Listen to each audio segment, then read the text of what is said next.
Images, téléphonie, informatique avec...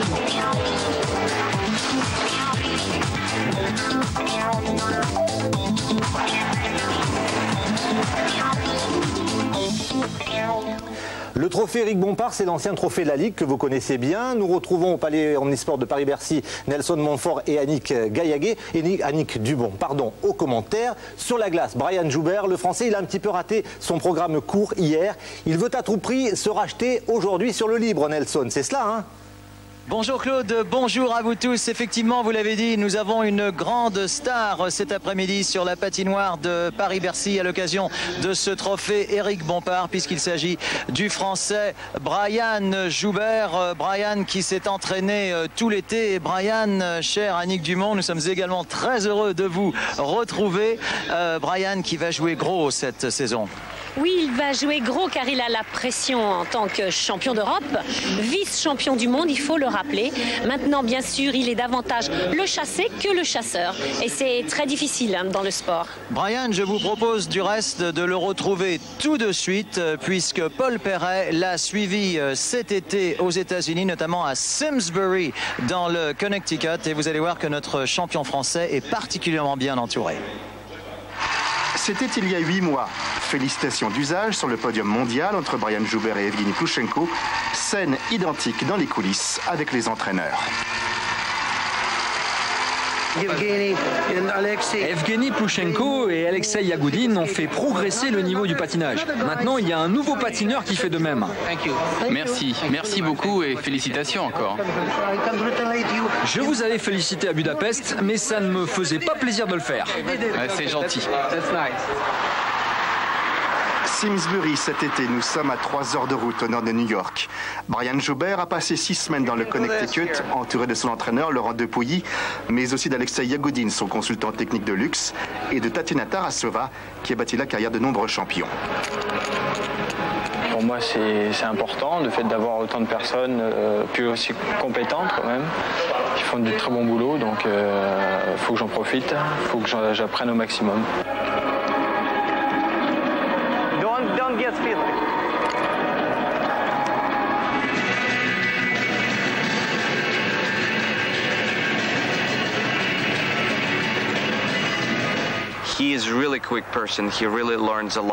Il pige très vite. Il apprend vraiment très vite. Certains patineurs mettent beaucoup de temps à comprendre, mais pas lui. Un élève qui a bénéficié en plus de l'expertise d'Evgeny Platov, double champion olympique de danse sur glace, pour le travail des petits pas. C'est pas mal ça, moi j'aime bien son petit pas là, j'aime bien ça. Là, ça et en ressautant là, assise et ressaute. Ressaute sur la même jambe. Voilà encore, hop, hop, hop, hop. Je le dis en rigolant, mais souvent je me dis, moi je suis le mécanicien de base. Mais un mécanicien, ça travaille tous les jours. Moi je sais que j'ai une Ferrari entre les mains et que tous les jours la Ferrari, il faut qu'elle soit super bien réglée.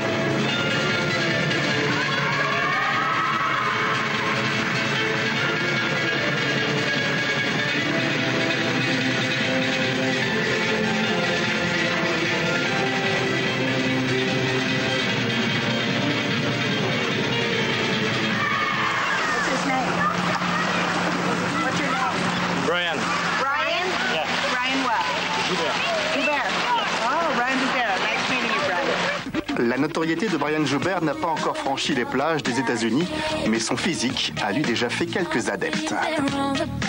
Oui, c'est vrai, ma chère Annick, que physiquement, les jeunes femmes ont du mal à résister au charme incandescent de notre ami Joubert. Mais là, il va falloir qu'il séduise non seulement les jeunes filles, c'est déjà fait, mais également les juges en bord de patinoire. Effectivement, et après le programme court, il a pris un petit peu de retard. Vous savez que le système a changé, qu'il ne faut plus seulement regarder la place, actuellement 4e après le programme court, mais ça n'est pas alarmant, car 4e, c'est seulement un peu moins de 12 points de retard quand on sait qu'une combinaison quadruple, triple, en rapporte 13 voire 14. J'adore quand vous faites vos petits calculs du reste. On va avoir l'occasion d'en reparler tout au long de l'après-midi. Les meilleurs moments du programme libre des messieurs, c'est pour tout de suite. Et devinez par qui nous allons commencer.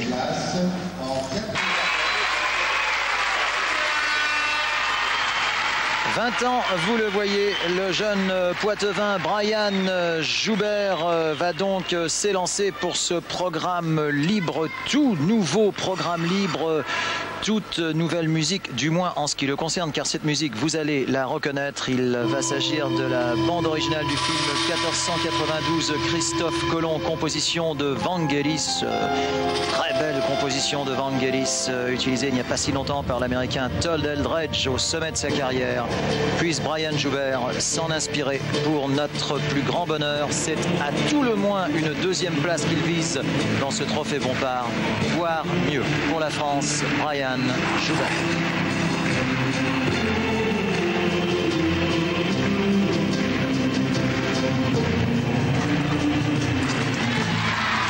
Bravo!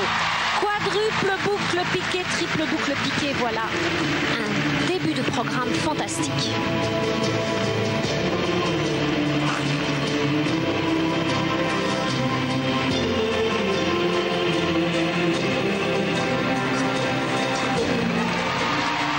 Triple axel, très bien glissé.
Sur ce triple Lutz, c'est la première petite erreur du Français. Attention.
Un patinage rapide, glissé, un contenu technique très intéressant avec un quadruple, un axel, un flip, un boucle, un lutz, un salto.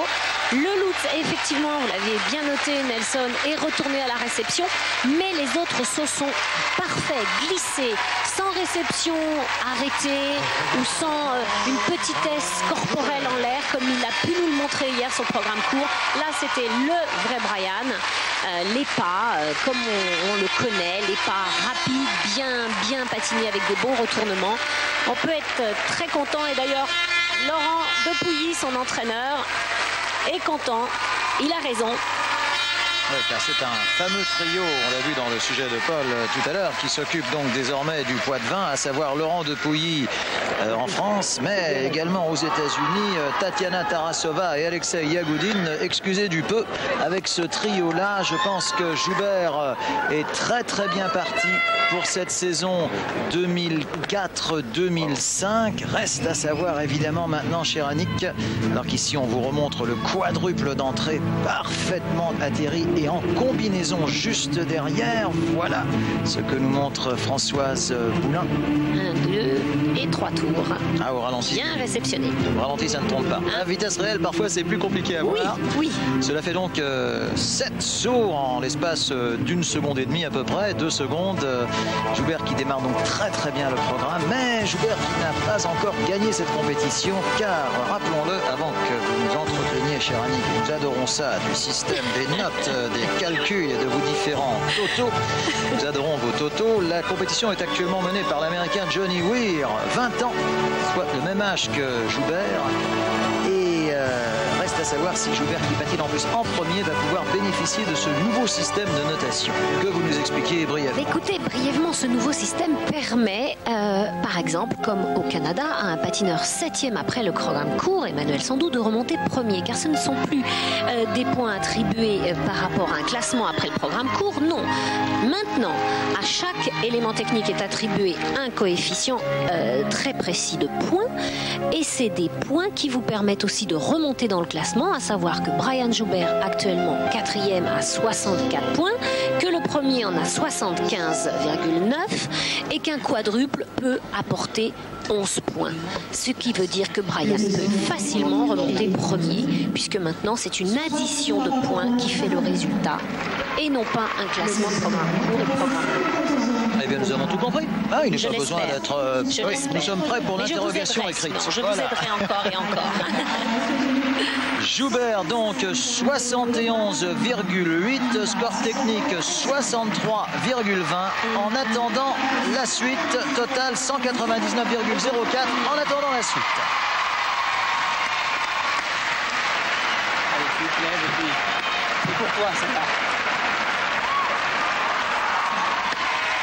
Les 4 minutes 30 qui vont suivre vont donc décider du nom du vainqueur de ce trophée Éric Bompard, puisque se présente sur la glace de Paris-Bercy le tout jeune américain Johnny Weir, qui a donc remporté le programme court hier soir et qui donc va essayer de résister à Brian Joubert, pour l'instant solidement installé en tête de la compétition. Mais le programme de Weir est très riche, très riche, et si cela se passe bien pour l'Américain, ce devrait être vraiment dans un mouchoir que va se décider cette compétition automnale par Raoul Di Blasio pour l'accompagner.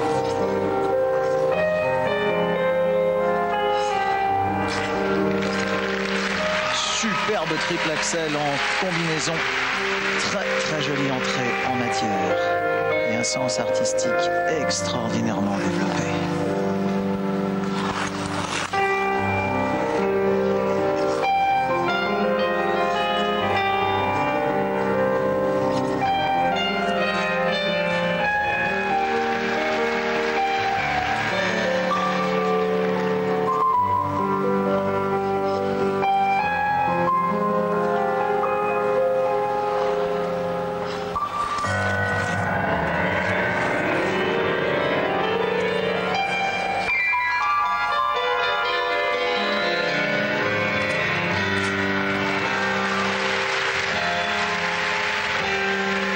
Possible qu'une lame très net à l'atterrissage de ce saut qui pourrait être réceptionné en double, mais ça, nous le verrons au ralenti.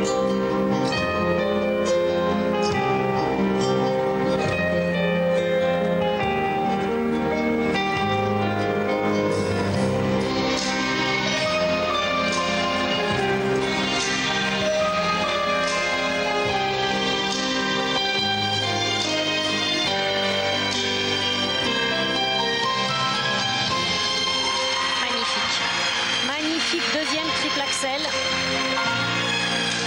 Tactiquement, bien joué. Car comme il ne fait pas de quadruple, il met un deuxième axel. Pour contrecarrer Brian Joubert, bien sûr.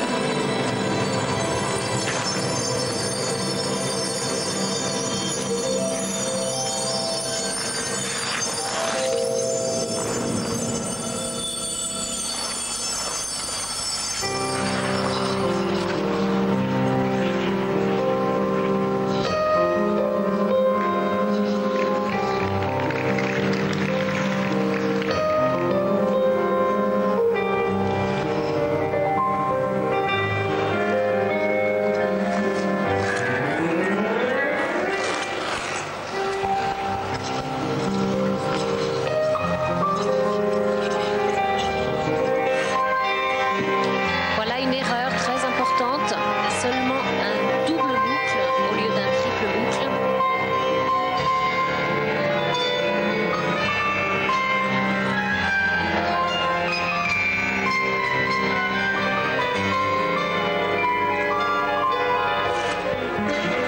Et triple salto.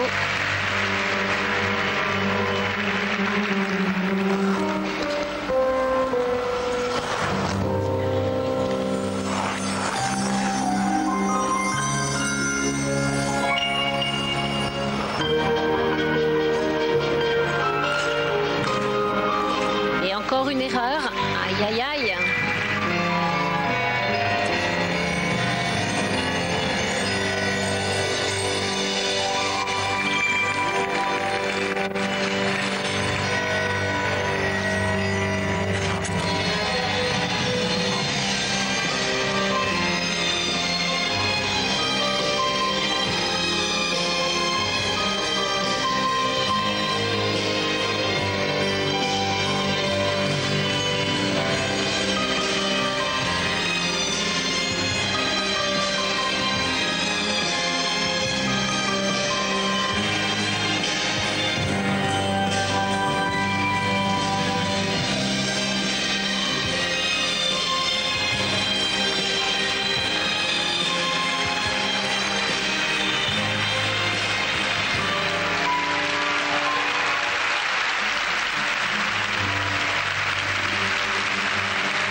Et Johnny Weir donc pour les USA qui en termine d'un programme qui sur un plan artistique vous a certainement beaucoup ému, vous tous qui nous faites l'amitié de nous suivre. Sur un plan technique, les premières 2 minutes furent excellentes, en plus tactiquement remarquablement bien conduites, puisque l'Américain a donc assuré entre guillemets 2 triples axel puisqu'il ne possède pas de quadruple saut à son répertoire.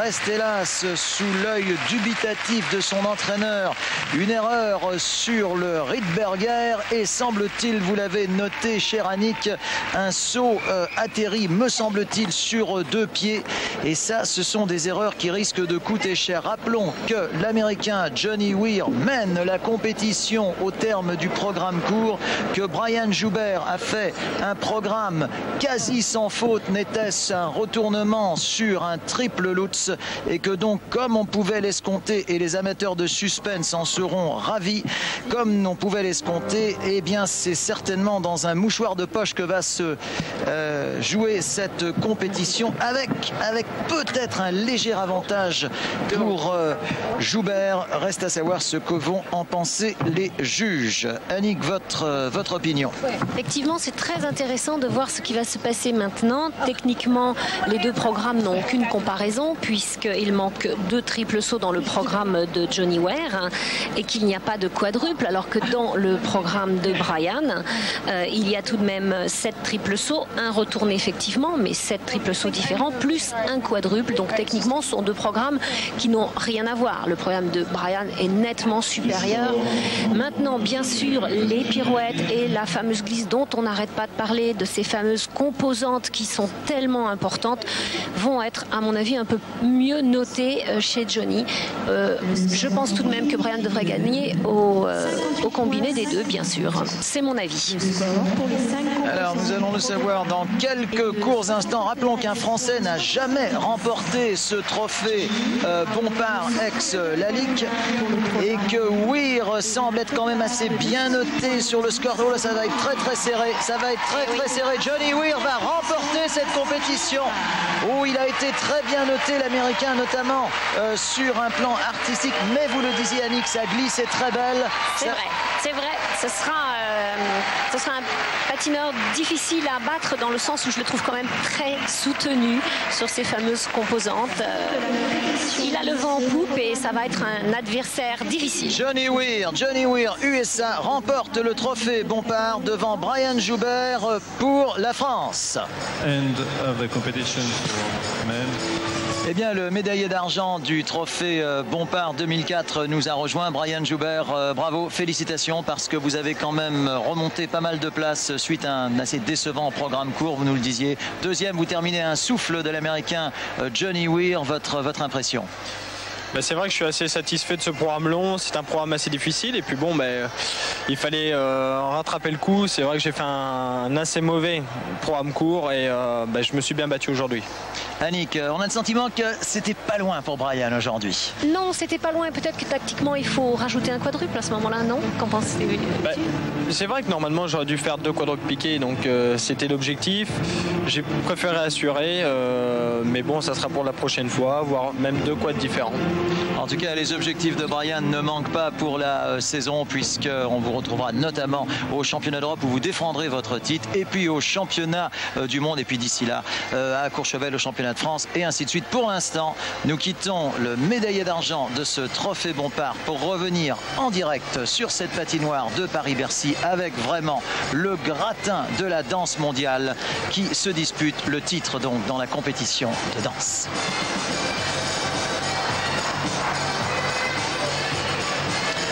L'élite mondiale, en effet, présente dans cette compétition de danse, certainement la plus relevée des 4 dans cette édition 2004 du trophée Bompard. Et toujours ces images, ces dernières secondes d'échauffement si importantes où il s'agit de trouver ses marques, n'est-ce pas, cher Annick? Il s'agit aussi de ne pas faire de collision. D'ailleurs, c'est mieux de le dire parce qu'on a vu souvent même à l'entraînement des trajectoires qui avaient l'occasion un petit peu de se toucher de fort près, mais là pour l'instant pas de problème. Et trouver ses marques, regardez peut-être un petit peu à droite à gauche comment sont les adversaires. Oui, tout à fait, effectivement ça fait beaucoup de monde en piste pendant ces petites minutes d'échauffement. Il y a parfois des petits accidents parce que, surtout en danse sur glace d'ailleurs, une discipline particulièrement en quart avec des grands cercles, et puis surtout à l'intimidation, personne ne s'arrête, ça c'est sûr. Alors parfois il y a des petites collisions et puis une compétition d'un très très haut niveau. Nous allons voir rien que ça, les champions du monde. Champion du monde, champion d'Europe, vice-champion du monde et d'Europe. Et alors on signalera avec, en plus le tirage au sort a très bien fait les choses puisqu'ils passeront en dernier et ils peuvent, nous l'espérons, accrocher un podium. Les Français Isabelle Delobel et Olivier Schoenfelder. Olivier Schoenfelder, futur jeune marié qui va épouser une douce Isabelle qui n'est pas sa partenaire. Elle porte simplement le même prénom. Isabelle et Olivier, les voici sur cette image de Françoise Boulin qui dirige les moyens de Paris-Bercy, assisté de notre ami Jean-Pierre Leroux, lui à la tête des moyens HF2 qui vous permettent de voir l'habillage et ainsi de ne rien manquer des coulisses de cette prestigieuse compétition. 4 à 5 000 personnes dans les gradins de Paris-Bercy, faut-il dire, les petits rats, un petit peu comme à l'opéra, là, ces charmantes petites filles qui sont chargées de ramasser les fleurs et les ballons. Et peut-être que l'une d'entre elles, qui sait, dans quelques années, sera une future... Et oui, peut-être une vocation qui est en train de naître. Une future Katharina Witt ou autre, c'est tout le mal qu'on leur souhaite. Enfin bref, et puis ce décor en forme d'iceberg, semble-t-il. Hein, oui, ça ressemble bien à un iceberg.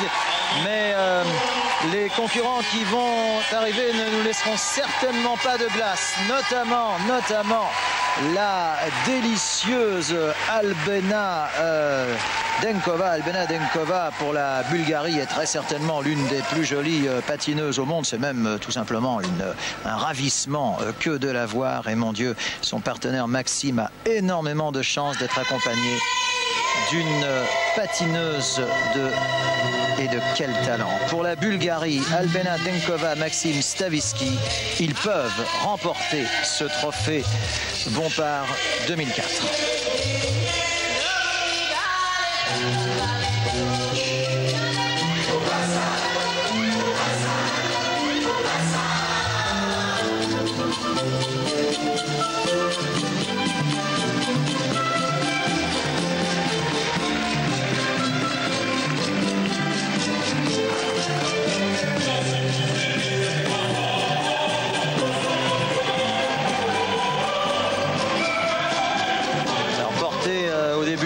De Fantina Bauer, suivi d'un tourbillon remarquablement réussi. Et le thème musical peut surprendre puisqu'il s'agit de Back to Africa, le canteur de Leipzig exilé en Afrique. Mais écoutez, parce que c'est original et ce n'est pas mal du tout.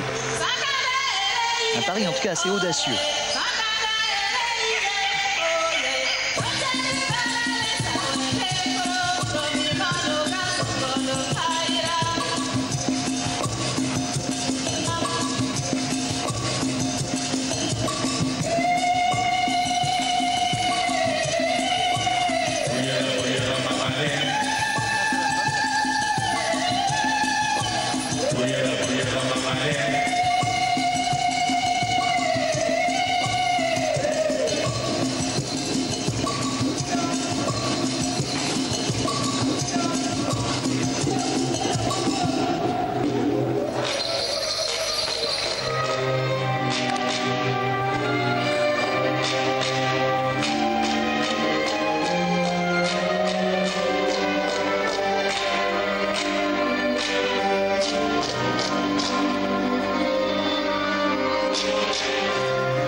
Chaque année maintenant, je pourrais dire depuis 3 saisons, Denkova Stavisky qui nous amène de l'originalité, de la différence. C'est leur petit point fort, c'est d'amener toujours quelque chose de nouveau et d'avoir une grande recherche artistique.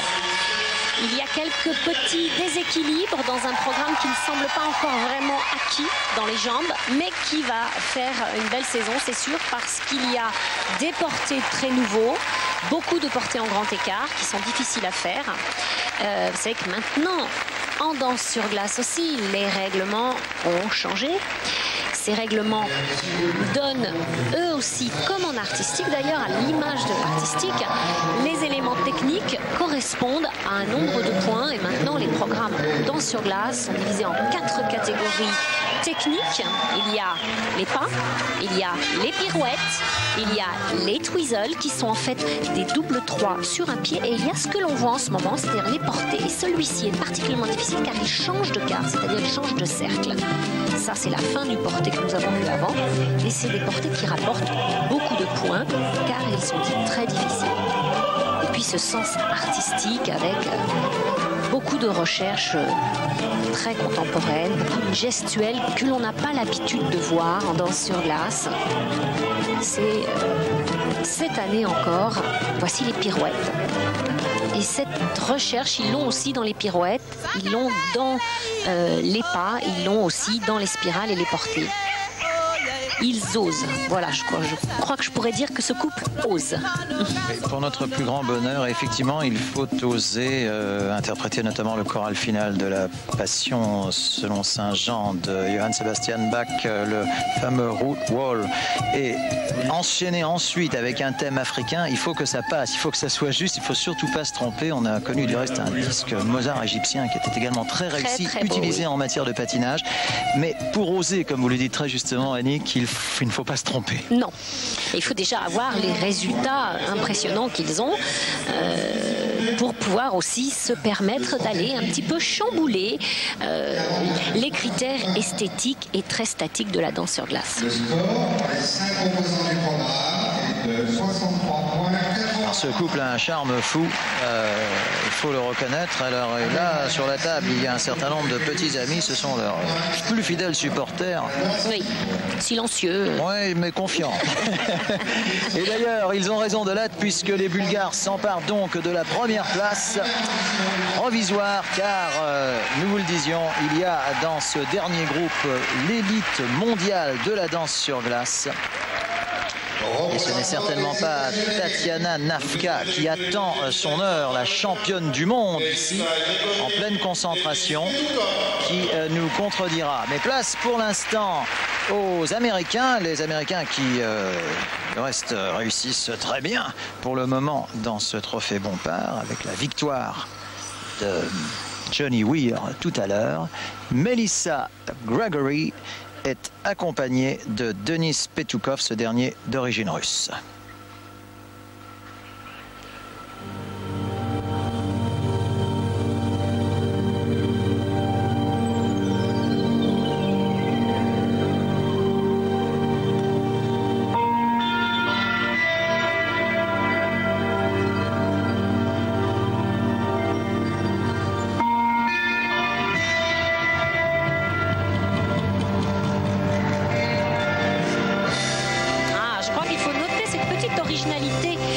Technique que leur permet leur lame, les mêmes lames d'ailleurs qui sont utilisées par Michael Weiss, c'est-à-dire une lame un peu modifiée avec un talon fermé qui va leur permettre de faire des figures sur les talons.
Ce dernier porté en diagonale pour en terminer de cette démonstration des Américains Melissa Gregory et Denis Petukov, peut-être un petit peu moins rapide sur la glace, cher Annick, que les concurrents précédents, à savoir les Bulgares. Mais je sais que les Bulgares, vous les portez beaucoup dans votre cœur, mais c'est vrai que les Bulgares sont quand même plus vifs sur la glace. Tout à fait, mais les Bulgares sont dans la toute première élite mondiale de la danse sur glace.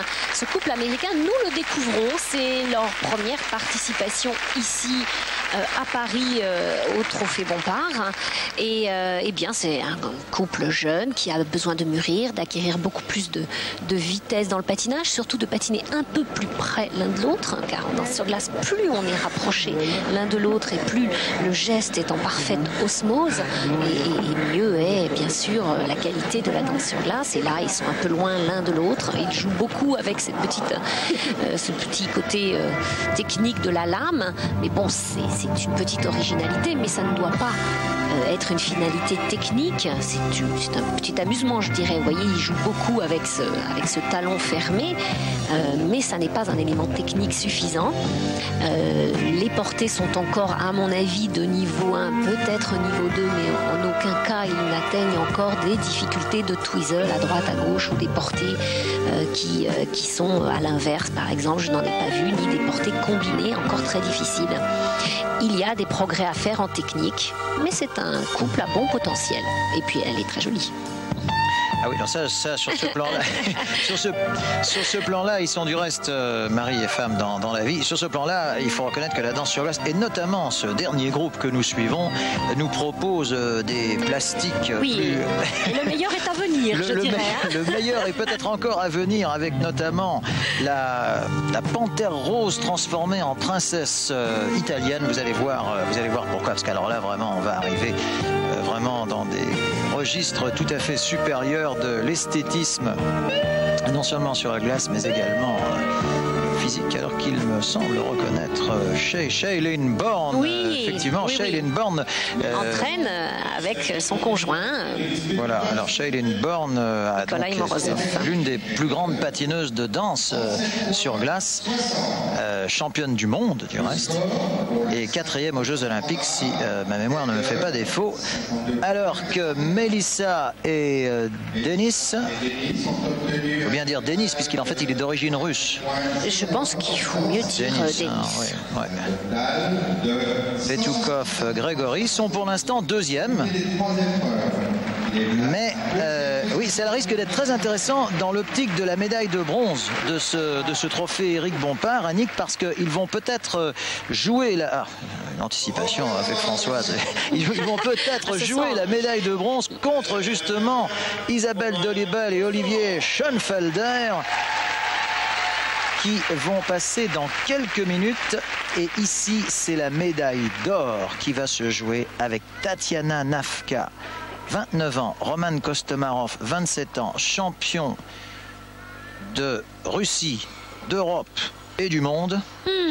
Et elle est divine. Et voilà, et pour la petite histoire du patinage, Tatiana Nafka a été élue non seulement plus jolie patineuse de l'ensemble de la corporation, mais elle est également au hit parade des plus belles femmes du monde, et ce par un magazine américain.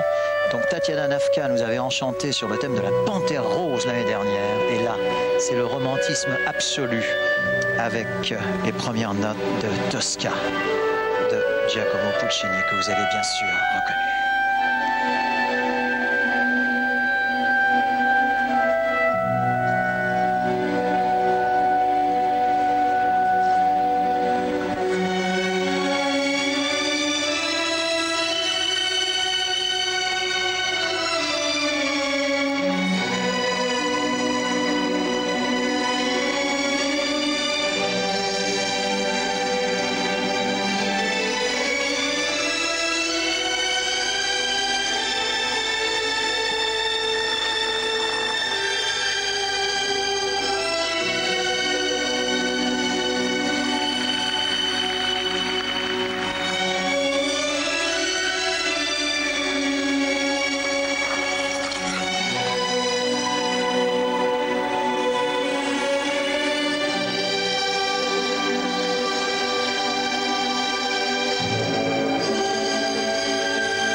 C'est beau. C'est beau, c'est bien chorégraphié. C'est joué comme de vrais acteurs sur la glace, c'est-à-dire avec des moments pathétiques, un petit moment plus gai au milieu. C'est la vraie histoire de Tosca. Techniquement, il y a 2 séries de twizzle obligatoires sur des cartes différentes dans le libre à faire. Sur les 2, je ne suis pas bien sûre de la parfaite osmose entre les 2 et de le parfait équilibre de la demoiselle à la fin des twizzles. Par contre, ils ont gardé ce qui fait leur force, c'est-à-dire une plastique irréprochable de sa part, des jambes libres parfaites, élégantes. Leur entraîneur, qui est aussi, pour la petite gazette, peut-être, on le dit, Nelson, Sacha Azoulin. L'heureux homme. Oui. L'heureux homme qui partage la vie de Nafka. De Tatiana Nafka. Et bien sûr, ils ont une ligne et une plastique absolument parfaite, c'est-à-dire un port de tête de danseur classique, un dos très tenu, des épaules bien dégagées, des membres très longs et très élégants. Et une puissance, une belle puissance aussi. Pas une seule fois, les jambes libres ne sont pas parfaites. Techniquement, c'était pas un équilibre toujours parfait. Par contre, voilà, le jeu d'acteur est sublime. Le port altier de la délicieuse Tatiana Nafka l'a fait ressembler à une danseuse de ballet, ce qu'elle est du reste. C'est vrai que ce couple a toujours eu les faveurs des juges aux dépens des Bulgares qui sont un petit peu barrés, mais quelquefois de fort peu. Et c'est vrai que je vous ai souvent senti, notamment la saison dernière, Annick, un petit peu dubitative sur le fait que l'aura des Russes faisait la petite différence, toujours sur les mêmes adversaires. C'est vrai, et c'est vrai parce que c'est d'ailleurs très intéressant ce dernier groupe, car on voit 3 couples de danse totalement différents. Les uns plus originaux, qui recherchent toujours à être novateurs, à mener quelque chose de nouveau dans la danse, les Bulgares, les Russes ici qui restent incontestablement les plus élégants et les plus beaux sur la glace. Et là, je regarde justement ces petits twizzles à la fin pour voir s'il n'y a pas eu ce fameux petit déséquilibre. Ils ont changé leur programme depuis la compétition du Canada. Ils l'ont amélioré. Et ils ont rendu surtout les portées un peu plus difficiles. C'était nécessaire de rendre un peu plus difficile techniquement ce programme et de ne pas jouer seulement sur la plastique, sur la glisse et sur l'élégance et de rendre le programme un peu plus technique. C'est ce qu'ils ont fait. Le score pour les 5 composants du programme est de 60. Là, le score doit être, voilà, ça c'est tout ce dont on parlait, la plastique, l'élégance, le port de tête, les jambes libres. Le regard de braise de Tatiana Nafka. Tout ça, ça fait des 8,60, des 8,55 et ça les fait monter car la note technique est quand même un peu plus basse et là c'est bien jugé. Ils prennent quand même assez largement la tête de la compétition et ont donc toutes les chances de le rester car je ne vois pas très bien comment Isabelle Delobel et Olivier Schoenfelder pourraient venir taquiner la première place, mais alors qu'ici nous sommes sur Norbert Fourne, le nouveau président de la Fédération française des sports de glace que nous saluons dans ses nouvelles fonctions.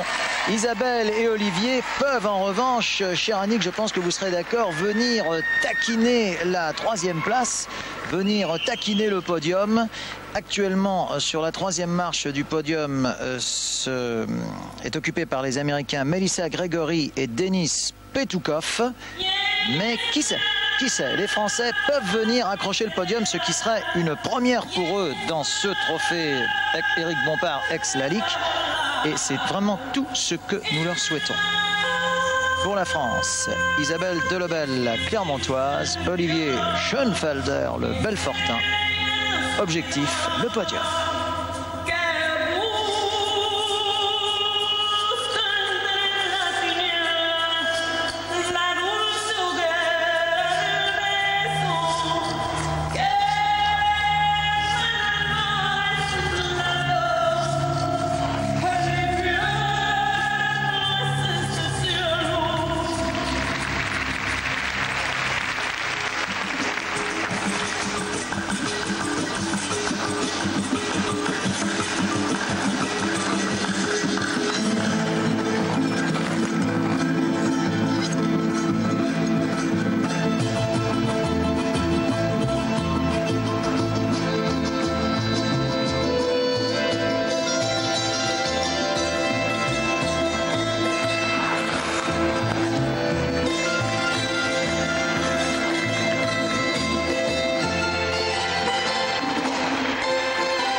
très beau porté, combiné et rotationnel.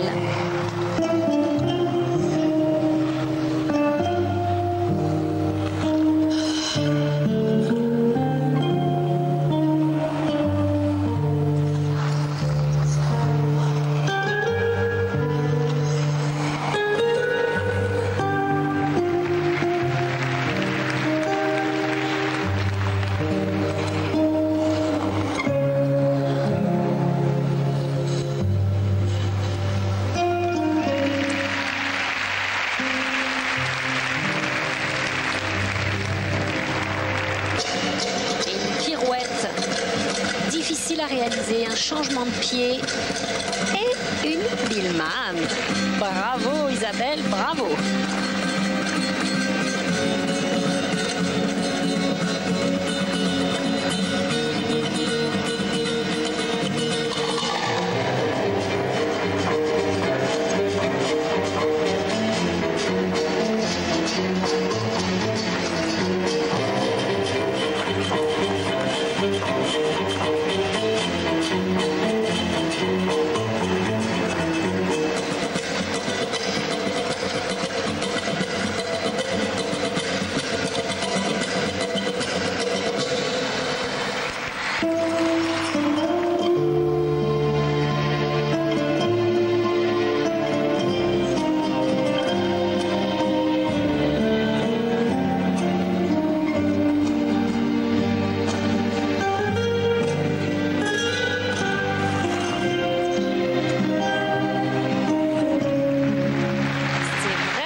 Très acrobatique de la part d'Isabelle, arrive à se tenir sur un pied. Bravo, bravo. Un beau programme libre sans faute qui confirme de nouveau les gros progrès d'Isabelle et Olivier qui maintenant au niveau mondial sont reconnus comme les références techniques, surtout dans les séries de pas. La difficulté qui les amène maintenant, grâce à ce nouveau règlement, à avoir des niveaux 3 dans les séries de pas. Car vraiment, je le pense très sincèrement, techniquement, ils sont très très forts. Isabelle Delobel, Olivier Schoenfelder, dont l'objectif était de grimper sur le podium de ce trophée Éric Bompard. Le classement est actuellement mené par Tatiana Nafka et Roman Kostomarov pour la Russie, totalement hors d'atteinte. Le meilleur couple de danse depuis 2 ans. Et qui s'inscrit d'ores et déjà comme tout simplement l'un des meilleurs couples de danse de l'histoire du patinage, avec une aura.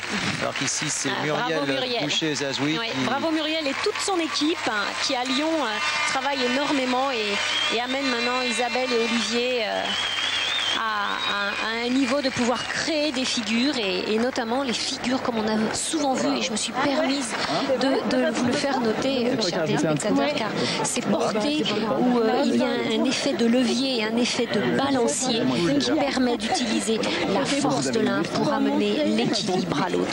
Ça, c'est très très fort.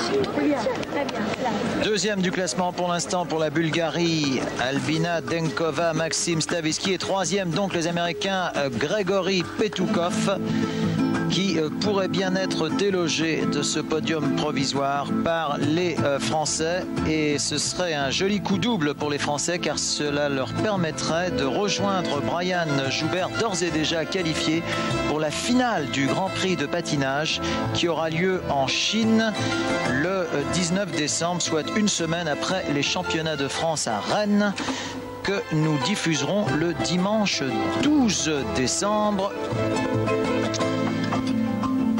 sur France 3, tout comme nous diffuserons dès demain sur France 3 le gala de clôture de ce trophée Éric Bompard à partir de 16h. Ce gala, il ne faudra pas le manquer parce qu'il y aura, paraît-il, plein de surprises au programme. Et là, je suis en pleine admiration devant ce porté en complet balancier. Et il est vrai que si Isabelle perdait un seul instant cet appui de bascule en arrière, eh bien, Olivier ne pourrait pas garder son appui sur un pied. C'est du grand art. Mais tu peux être contente, Muriel, c'est bien, c'est bien.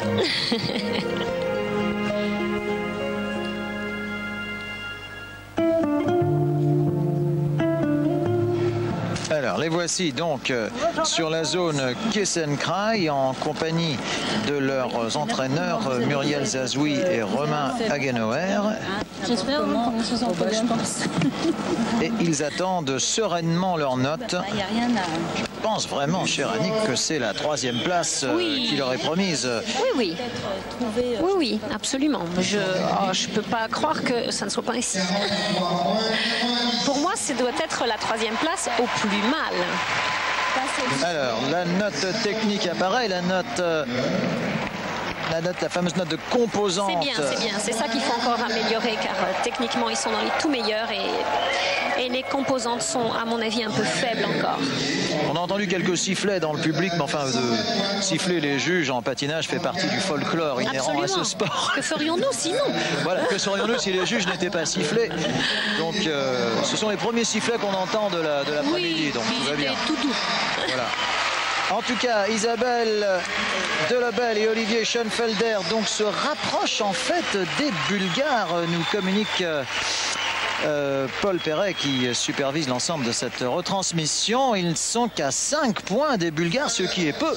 Les Russes, ce qui est peu. Ce qui est peu, surtout que bon, on aurait peut-être plus pensé que certaines figures auraient pu être classées dans un meilleur niveau, notamment en danse originale. Regardez l'écart. Les Russes l'emportent très largement avec donc 13 points d'avance, mais Denkova, Stavisky et Isabelle Olivier, c'est assez serré, alors que les Américains, en revanche, eux, sont déjà beaucoup plus loin pour la 4e place.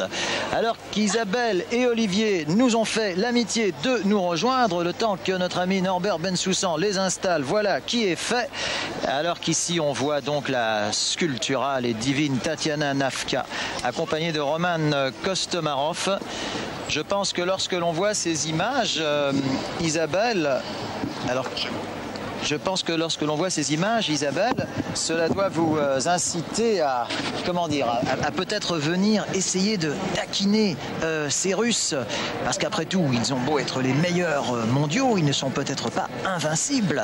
Oui, effectivement, comme vous le dites très bien, ils ne sont pas invincibles puisque il y a 2 semaines de cela, au trophée NHK au Japon, nous les avons battus. C'est vrai qu'ils ont comme atout qu'elle a une très belle plastique, mais je crois que de notre côté, on a une belle osmose et une belle qualité d'élégance, je crois. Et on a fait une belle prestation aujourd'hui avec des éléments techniques très réussis. D'ailleurs, je crois qu'on a la première note aujourd'hui en technique. Ah, ça me ravit, c'est ce que j'ai dit. Il nous faut faire un tout petit peu vite, cher Annick. Peut-être une question pour Olivier, Annick. Cette puissance que tu as pu acquérir avec ces portées de balancier, est-ce que c'est de la musculation en dehors de la glace?